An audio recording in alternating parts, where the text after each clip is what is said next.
What is going on, everybody? Welcome back to the channel. Aftersound here, bringing you Splinterlands content every single day. We also stream right here on this channel as well as on Twitch, so make sure you come by and say hello. This video is also brought to you by my music, which is available anywhere you stream music under the name Aftersound, and I do have a new song out recently called Dreamin', so check it out. Let me know what you think, and I appreciate the support. Okay, guys, we have the stats on the upcoming the final Rebellion card. We'll get to that in a minute. But the Voucher promo card, which does arrive on March 18th. And there's a lot of other things happening on March 18th, so lots to discuss there.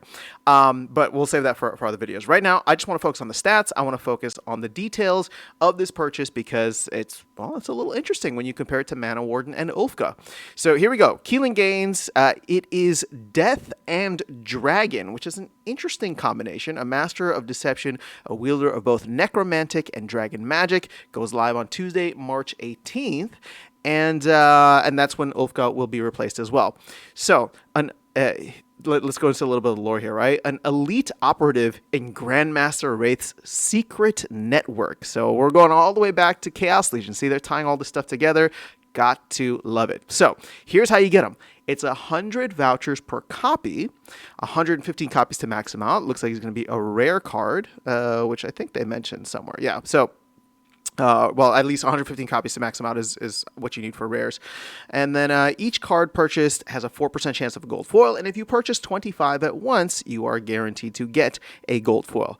Now, here is where he gets awesome. Look at this ability breakdown. There's no new abilities, but it's quite powerful. Let's see if we can zoom in here a little bit. We cannot. So let's try. Nope. All right, that's not working. Sorry, so let me zoom into this. There we go.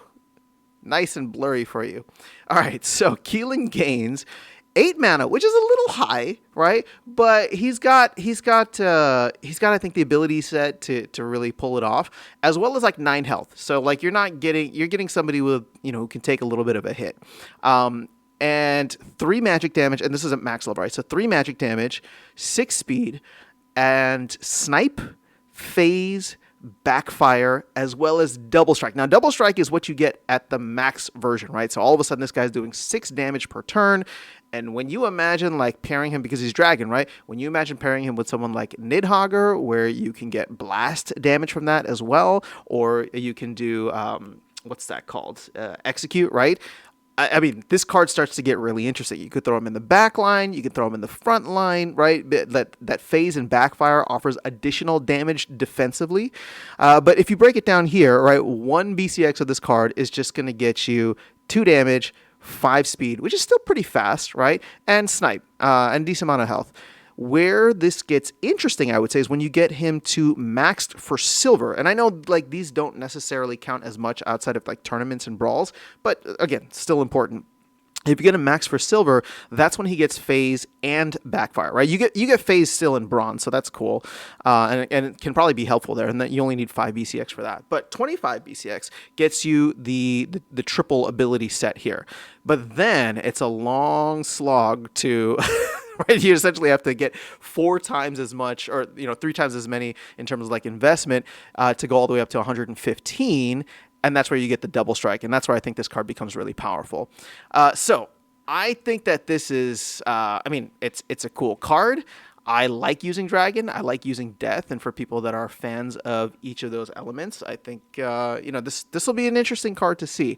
Now, what's fascinating here is, they mentioned that this is the final Rebellion card, which again is no surprise, but we are now in the phase of Conclave Arcana, right? Like everything is going to be Conclave Arcana moving forward, which means at least at this point, they will get Conclave Arcana out by June, because if these are coming out every 3 months, now we have a deadline, right? And Matt has kind of hinted at the fact before that if things run late, then they're just going to release Conclave Arcana when they can, right?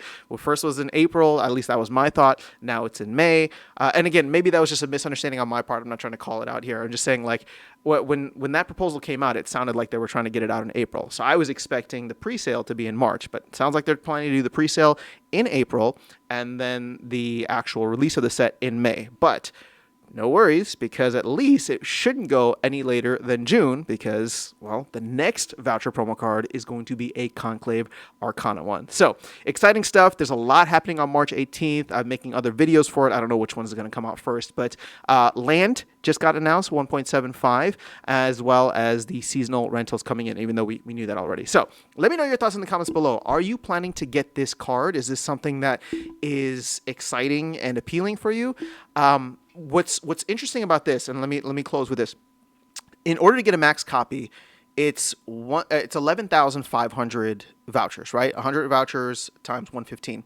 That is actually cheaper from a voucher price than Ulfka, which was like 16,500 to get a max copy, and it's actually cheaper than Mana Warden. Mana Warden was 12,000 vouchers. If I'm remembering that correctly, it's 400 BCX, right, to max it out at 30 vouchers a pop was 12,000 vouchers. So this is actually 500 vouchers cheaper.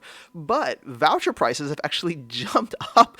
They're almost at 2 cents. I think I saw them at like 1.9. So from a dollar perspective, this card is getting more expensive, but we're also seeing voucher demand. Now, I'm not saying voucher scarcity because as of now, or at least the last video that I did on Ulfka, we're still voucher inflationary during that time period, but we're seeing voucher prices go up. So my expectations, we see a massive spike here. This card seems like one that everybody wants to get, and then we'll see the prices come back down. But it will be awesome if every time one of these cards come out, we see the voucher prices go up even higher. Maybe we burn more vouchers, right, than we mint, and we can actually start to feel that scarcity over time. So very excited about this. Let me know your thoughts in the comments below. That is all I have for you guys. I'll catch you all in the next one and see you around the game. Take care.